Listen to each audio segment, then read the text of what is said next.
Ladies and gentlemen, imagine for a moment that your life is a book and every page represents one day. Now ask yourself, if you only had 15 pages left to write, would you keep writing the same story? Or would you change it? Life does not always give us unlimited chances, but it always gives us a fresh sunrise, a fresh page, and a fresh start. The truth is, transformation doesn't require years. It requires decision, discipline, and divine connection. In just 15 days, your life can shift from ordinary to extraordinary if you choose to live consciously and walk closer to God's guidance. We all want change, but very few of us are willing to commit to the process. We wait for miracles, but forget that God gives miracles to those who act with faith, clarity, and courage. Change is not about one massive step. It is about small, consistent choices that align with our higher self. And today, I want to share with you a simple yet powerful roadmap. 15 days to change your life. If you practice these principles for just 15 days with sincerity, humility, and trust in God's wisdom, you will not only see outer results but inner transformation as well. Because when the mind shifts, life shifts. Gratitude is one of the most underestimated powers in human life. We all think it's a simple thank you that we say when something goes right, but in reality, gratitude is not just a polite word.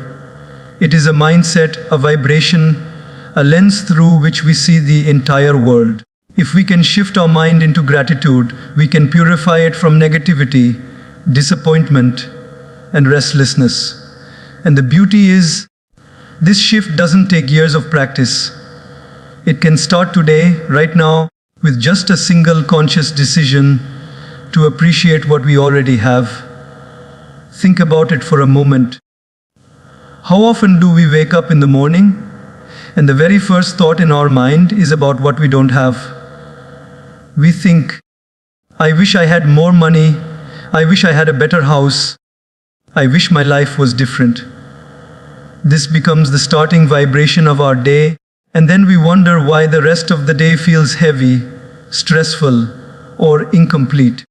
But imagine if the very first thought you had when opening your eyes was, thank you, God, for giving me another chance to live, another sunrise, another opportunity. That one thought has the power to paint your entire day with positivity. Let me give you a simple example from daily life. Suppose you wake up and the weather is not perfect. It's raining outside and maybe you had planned to go out. Instantly the complaining mind says, oh, my plans are ruined. This is such a bad day. But what if instead you choose gratitude? You say, thank you for this rain. The plants are being nourished. The earth is being refreshed. And I have a roof over my head to stay dry. In that one moment, your mind changes from irritation to appreciation. The rain hasn't changed, but you have. Gratitude purifies the mind because it redirects our focus from what's missing to what's present. The truth is, no one's life is completely perfect. There will always be something lacking, something we wish could be better. But at the same time, there are countless blessings we already carry. The tragedy is not that blessings are missing. The tragedy is that blessings are invisible to us when the mind is clouded with complaints. Gratitude is like light. It reveals what was already there, waiting to be seen. Let's take another example. Imagine two people stuck in the same traffic jam. One person is restless, banging the steering wheel, cursing at the situation. Their blood pressure rises, and they ruin their mood for the rest of the day.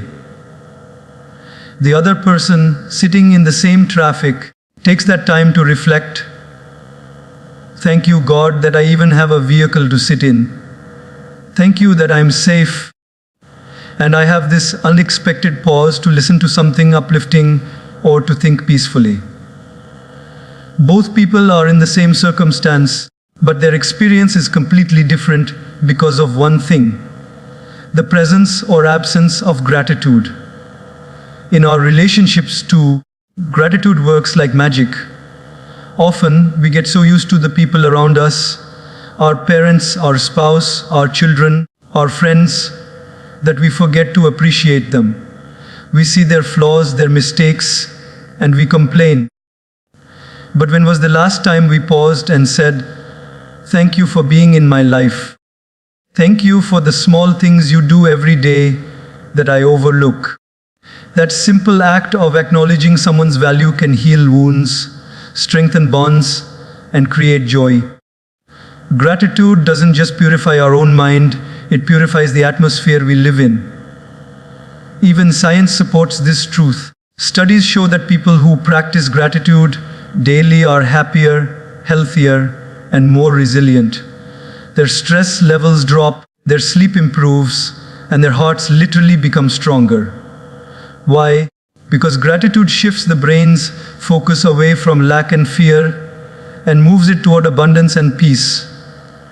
Spiritually, it is even deeper. Gratitude is like a prayer. Every time you say, "Thank you," sincerely, you are connecting with God, acknowledging that everything you have is not random. It is a blessing. Now, here's something practical. If you truly want to purify your mind with gratitude, don't just keep it as a feeling. Turn it into a practice. Each morning, before touching your phone, write down 3 things you are thankful for. They don't have to be big. It could be, "I am thankful for the breath in my lungs. I am thankful for the food I ate yesterday. I am thankful for the people who love me." At night, before you sleep, again recall 3 blessings of the day. This simple exercise rewires your brain. Slowly, you will notice that your complaints reduce, your frustrations dissolve, and your patience increases. Life is not about having everything. It is about seeing everything differently. Gratitude gives you that lens, and when your mind is purified by gratitude, it becomes a fertile soil where happiness grows naturally. Imagine living 15 days with this attitude. Every sunrise welcomed with thanks, every challenge faced with appreciation, every relationship nurtured with acknowledgement. Do you think your life would remain the same? Absolutely not. You would feel lighter, brighter, calmer, and more connected to God. So begin today. Gratitude is free, yet it is the richest wealth you can carry. It requires no special education, no financial status, no perfect situation. All it requires is awareness. And the moment you shift your awareness, your life begins to change. A grateful mind is a pure mind, and a pure mind is a powerful mind. And once your mind becomes powerful, your life cannot remain ordinary. It will naturally rise to extraordinary. Discipline is the bridge between dreams and reality. We all want success, peace, and fulfillment, but the question is, do we have the discipline to build the kind of life that leads us there? When our daily routine is scattered, unplanned, or careless, our life reflects the same lack of order. But when our routine is disciplined, we gain a sense of clarity, strength, and focus that no challenge can easily shake. Most people believe discipline means restriction, like chains holding them back. But the truth is, discipline is freedom. When your routine is disciplined, you don't waste energy deciding what to do next. You move with purpose. Just like the sun rises at a fixed time every day, just like the seasons follow their rhythm, life itself is disciplined. Nature runs on order. If the whole universe is sustained by discipline, how can we expect to live a fulfilling life in chaos? Let's take a very simple example: waking up early. If you wake up late, rushing into the day, you instantly feel stressed. You skip breakfast, you complain about traffic, you get irritated with people around you. Your mind starts the day already behind, and the rest of the hours feel like a battle. But when you discipline yourself to wake up early, everything changes. You rise with calmness. You give yourself time to breathe, to pray, to plan. You meet the day instead of the day chasing you. That is the gift of discipline. Think of an athlete. They don't win medals because they practice only when they feel inspired. They win because they practice daily, at the same time, with the same effort, even when they don't feel like it. That is discipline. And life is no different. If you want success, you cannot wait for moods or motivation. Discipline means showing up consistently, no matter how you feel. Over time, this consistency shapes your destiny. Now, let me share a small story. There was once a young man who wanted to master meditation. He tried every now and then, sitting when he felt peaceful. But he found no progress, and he complained that meditation didn't work. His teacher told him, "The problem is not the practice. The problem is your lack of routine. Just as you eat every day, just as you bathe every day, set a fixed time for your inner growth every day. Make it part of your routine." The young man followed this advice. Same time, same place, daily. In a few months, he began to experience stillness and clarity he never thought possible. His breakthrough came not because of occasional effort, but because of disciplined routine. Discipline also means protecting your time from distractions. In today's world, we are surrounded by endless noise, social media, television, gossip, unnecessary scrolling. Hours are wasted without us even noticing.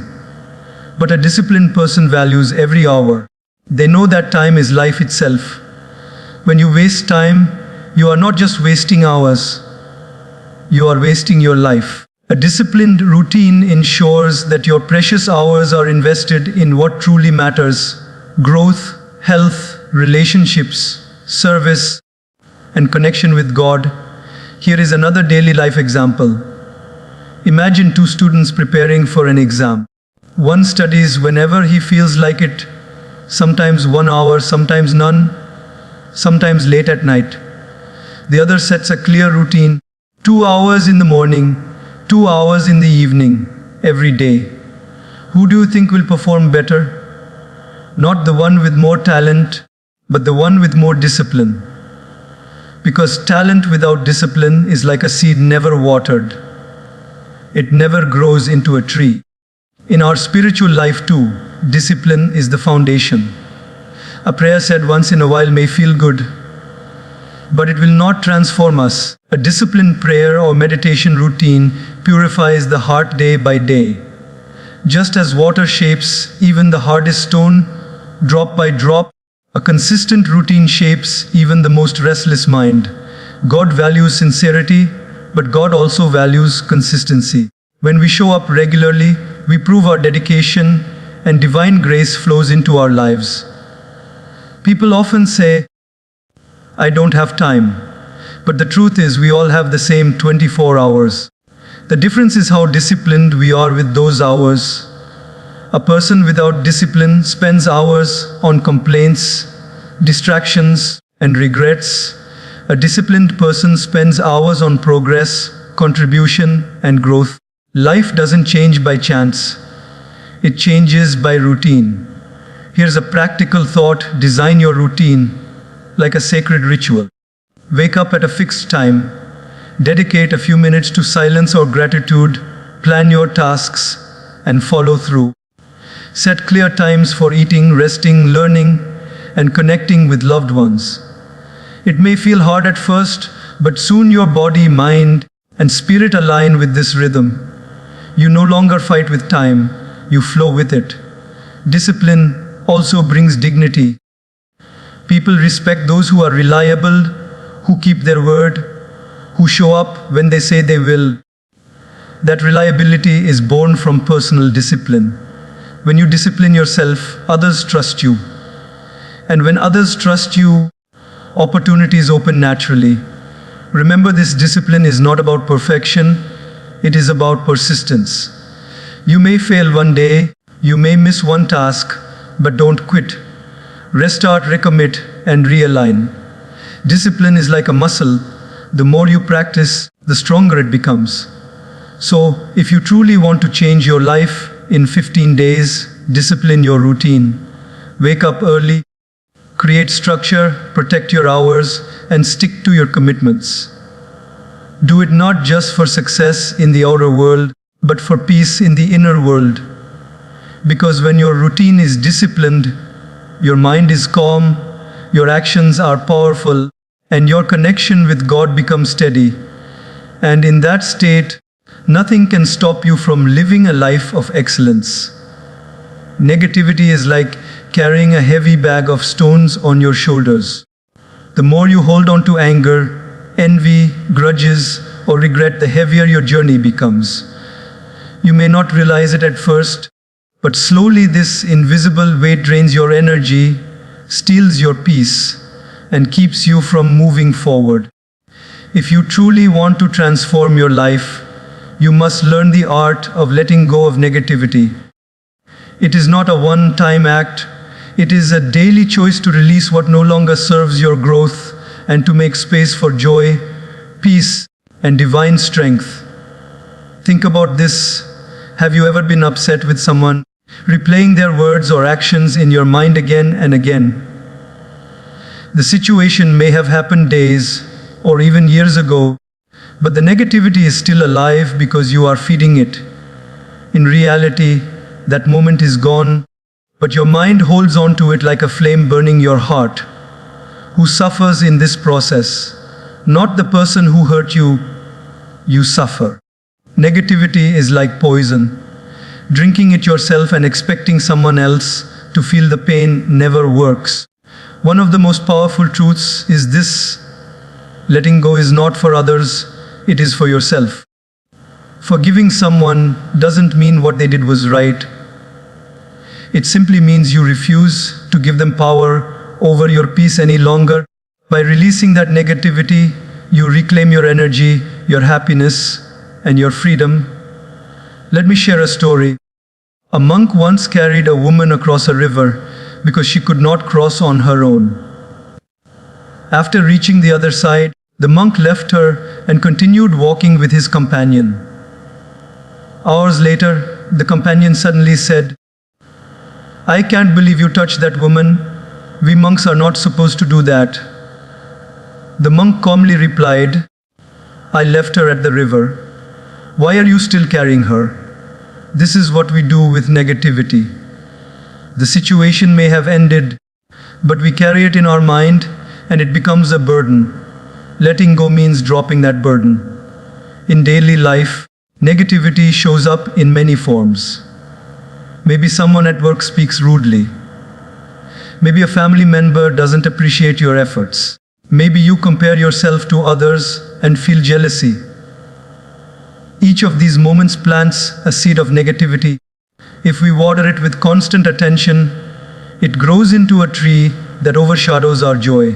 But if we recognize it and choose not to water it, it dies naturally. The choice is always in our hands. For example, imagine you are driving and someone cuts you off. Instantly anger rises. You honk, you shout, your blood pressure increases. That one small incident can disturb your mood for hours.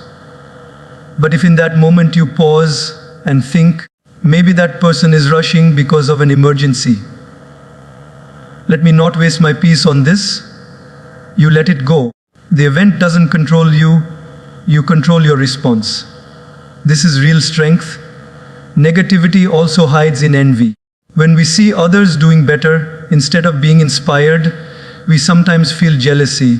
We think, why not me? Why them?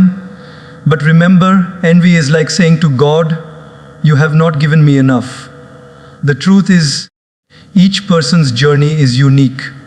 Instead of letting envy eat you from within, let admiration inspire you. Celebrate others' success and focus on your own path. Letting go of envy creates space for self-confidence and gratitude. Another powerful example is relationships. Often we hold grudges against people close to us, parents, friends, partners.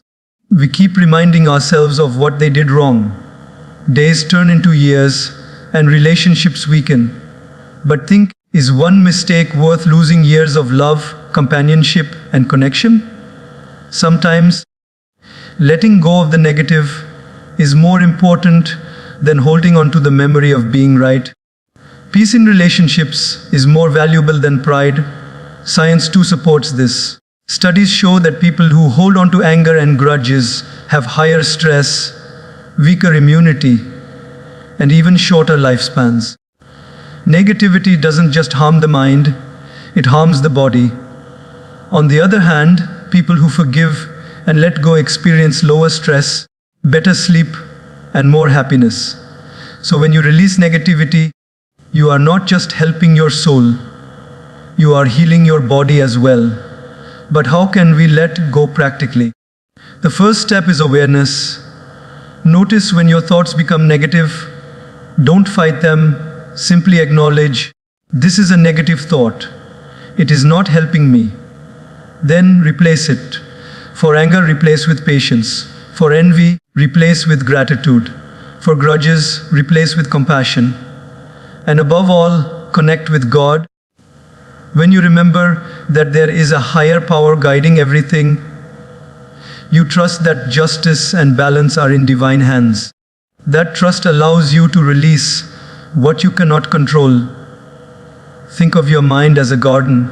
If you keep planting weeds of negativity, soon nothing beautiful can grow. But if you clear the weeds daily, flowers of peace, joy, and strength will bloom. Negativity cannot survive in a mind filled with gratitude, faith, and love. So, my friends, if you truly want to change your life in 15 days, practice letting go of negativity. Each morning, ask yourself, what negative thought or emotion can I release today? Each night, reflect, did I carry unnecessary burdens or did I choose peace? Slowly, this practice will become your nature. And once you free your mind from negativity, you will feel light, strong, and unstoppable. Letting go doesn't mean forgetting. It means choosing freedom over bondage, peace over pain, and growth over grudges. When you let go, you don't lose. You gain back your power, your joy, and your connection with God. And that, truly, is the greatest victory. Words are not just sounds that disappear into the air. They are seeds planted in the hearts of people. Every word you speak carries weight. It has the power to heal or to wound, to lift someone up or to push them down, to create harmony or to ignite conflict. That is why choosing your words wisely is one of the most powerful disciplines you can practice. A sword may cut the body, but words can cut deeper. They can wound the heart, sometimes for a lifetime. And yet, words can also be like medicine, soothing pain, bringing comfort, and giving courage. Think about it in your own life. Can you remember a moment when someone spoke a kind, encouraging word to you? Maybe a teacher who said, I believe in you. Maybe a friend who said, you are stronger than you think. Those words might have been simple, but they had the power to change your perspective, to awaken confidence inside you. Now, think of the opposite. Have you ever been hurt by someone's harsh, careless words? Perhaps they said, you'll never succeed, or you're not good enough. Even if it was long ago, those words may still echo in your heart. This is the power of words. They stay long after they are spoken. There is a story about a man who went to his spiritual teacher and confessed, I have spoken badly about someone and now I regret it. What should I do? The teacher handed him a pillow filled with feathers and said, go to the top of a hill, cut this pillow open and let the feathers fly in the wind. The man did so and returned. The teacher then said, no, go and collect all the feathers. The man replied, that is impossible. They are scattered everywhere. The teacher smiled and said, "That is the same with words. Once spoken, they spread beyond your control. You cannot take them back. That is why you must choose them carefully before they leave your mouth." In daily life, we often underestimate the impact of casual words. A parent who constantly tells their child, "You're useless," may crush that child's self-esteem for years. A boss who shouts harshly at an employee may kill their motivation. On the other hand, a parent who says, "I am proud of you," or a boss who says, "I trust your ability," creates confidence and loyalty. Words are invisible forces shaping visible realities. Even science proves this. Studies show that positive affirmations, words of encouragement, can rewire the brain, increasing resilience and focus. Negative words, on the other hand, increase stress and can even damage mental health. That's why what you speak doesn't just affect others.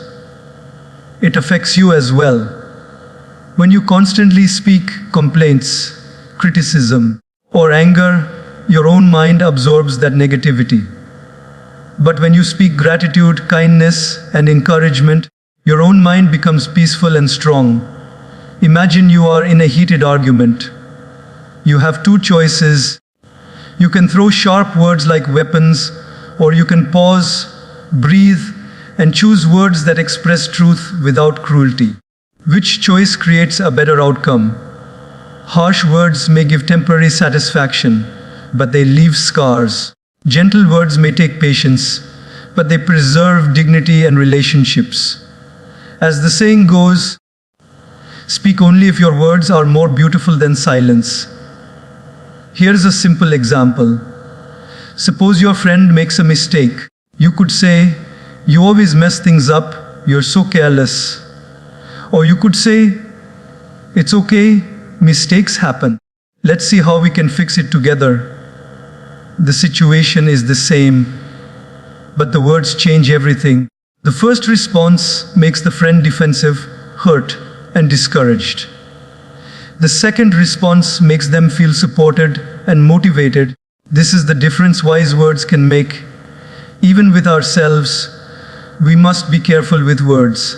Many people say things like, "I'm worthless, I can't do anything right, my life is hopeless." These words are not harmless. They become beliefs, and beliefs shape actions. Instead, if you tell yourself, "I am learning, I am growing, I am guided by God," you fill your mind with strength and possibility. Speak to yourself the way you would encourage a loved one, because you too deserve kind words. One practice that can transform your speech is mindfulness. Before speaking, ask yourself 3 questions. Is it true? Is it necessary? Is it kind? If your words fail any of these tests, maybe it is better not to speak. Silence is often wiser than words spoken in haste. But if your words pass these tests, then speak them with sincerity, because such words have the power to uplift and inspire. Think of the way God communicates to us, through scriptures, through nature, through silence. Divine words are always purposeful, compassionate, and wise. Shouldn't our words too reflect that spirit? If we align our speech with truth and kindness, we become instruments of peace in a world already filled with noise and conflict. So, in the next 15 days, try this experiment. Observe your words. Notice how many times you complain, criticize, or speak harshly. Then consciously reduce it. Replace criticism with encouragement, complaints with gratitude, anger with patience. Watch how your relationships improve, how your own mind feels calmer, and how people are drawn to your presence. Remember, words are free, but they are priceless in their effect. One careless sentence can destroy trust built over years, but one kind word can heal wounds carried for decades. Choose your words like a jeweler chooses precious stones, with care, attention, and respect for their value. When you master your words, you master one of the greatest powers in life. In the end, words are not just sounds, they are reflections of your inner state. Speak wisely, and you purify not only your surroundings, but also your soul. And when your words become instruments of kindness and truth, you align with God's purpose and bring light to everyone around you. That is the real power of choosing your words wisely.